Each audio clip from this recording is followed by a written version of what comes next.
আল্লাহর নবী কবিরা গুনাহ সম্পর্কে আলোচনা করতেছিলেন। আউসু ইলানিল কাবাইরি, অথবা আল্লাহর নবীকে কবিরা গুনাহ সম্পর্কে প্রশ্ন করা হলো, ও পয়গম্বর কবিরা গুনাহ কি জিনিস? আল্লাহর নবী বললেন, এক নাম্বার কবিরা গুনাহ হলো আশিরকু বিল্লাহ, আল্লাহর সাথে শিরিক করা। আল্লাহর সাথে শিরিক করার অর্থ হলো সিজদার উপযুক্ত একমাত্র আল্লাহ। এক মানুষ যদি আর এক মানুষকে সিজদা করে, এটার নাম শিরিক। এই শিরিকের গুনাহ কেউ যদি করে, আল্লাহর নবী বললেন সে কবিরা গুনাহ করলো। কবিরা গুনাহ তওবা ছাড়া যদি বান্দা কবরে যায়, কমপক্ষে একটা কবিরা গুনাহের কারণে ৭,০০০ বছর জাহান্নাম।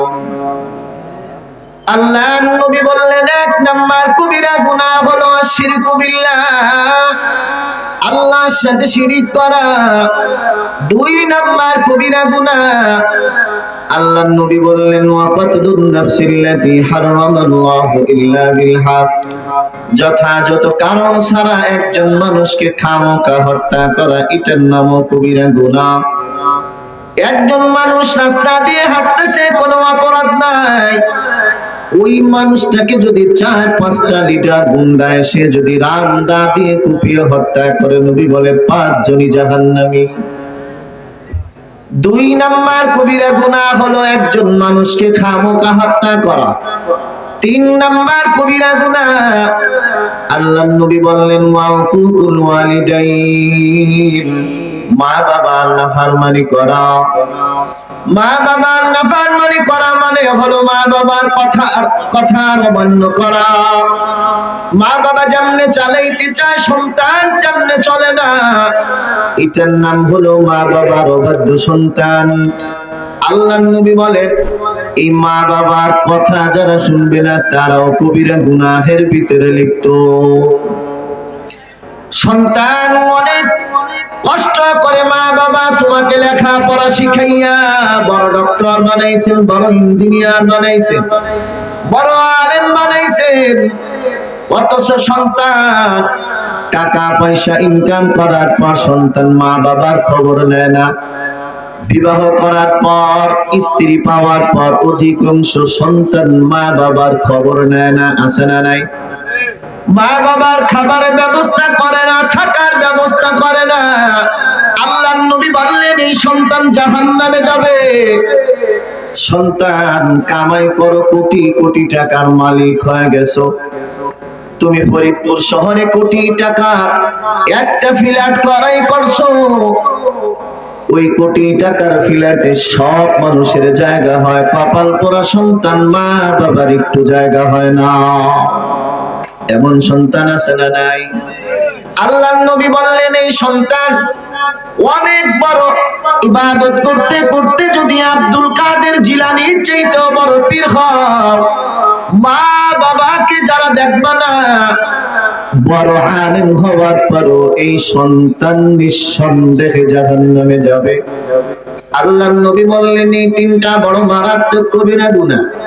নবী বলেন নালা খুবিরুকুম বিআকবারিল কাবাইরি, ও সাহাবায়ে কেরাম, আমি কি তোমাদেরকে এই তিনটা কবিরা গুনাহের চাইতে আরো বড় মারাত্মক কবিরা গুনাহের কথা বলবো কি?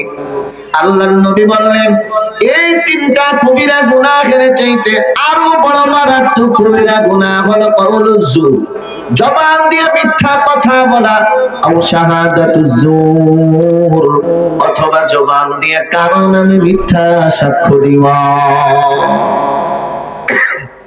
মিথ্যা কথা বলে না এমন কেউ নাই।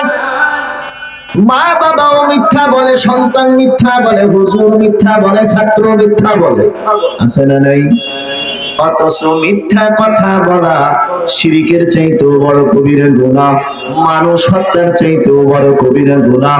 মিথ্যা কথা বলা, আল্লাহর নবী বললেন মা বাবা নাফরমানির চাইতেও বড় কবিরা গুনাহ। হাদিসের ব্যাখ্যার ভিতরে লেখছেন হাসতে হাসতেও মিথ্যা কথা বলা হারাম, কারো চাপে পড়েও মিথ্যা কথা বলা হারাম, কাউকে খুশি করার জন্য মিথ্যা কথা বলা হারাম। আমি শুধু কয়েকটা আয়াত পড়বো, হাদিস পড়ে তর্জমা করে দিব, বয়ান শেষ হয়ে যাবে। এ নবীর উম্মত, জবান হেফাজত করেন। আল্লাহর নবীর কাছে এক সাহাবী আয়েশা বললেন, পয়গম্বর, আপনি আমাকে নসিহত করেন। আল্লাহর নবী সাল্লাল্লাহু আলাইহি ওয়াসাল্লাম ডান হাতের শাহাদাত আঙ্গুলটা মায়ার নবীর জিহ্বা মুবারকের উপরে এইভাবে রাখলেন। আল্লাহর নবী আঙ্গুলটা সরায় বলতেছেন, আমলিকা আলাইকা লিসানাকা, এ সাহাবী, তুমি তোমার জবান হেফাজত করো, কারণ জবানের কারণে মানুষ জান্নাতি হয়, জবানের কারণে মানুষ জাহান্নামী হয়। মায়ার নবী মুআজ ইবনে জাবাল রাদিয়াল্লাহু তাআলা আনহুকে বললেন, ইয়া মুআজ, আসমাল্লি মা বাইনা লিহিয়াইহি ওয়া মা বাইনা রিজলাইহি, আকমাল লাহুল জান্নাহ।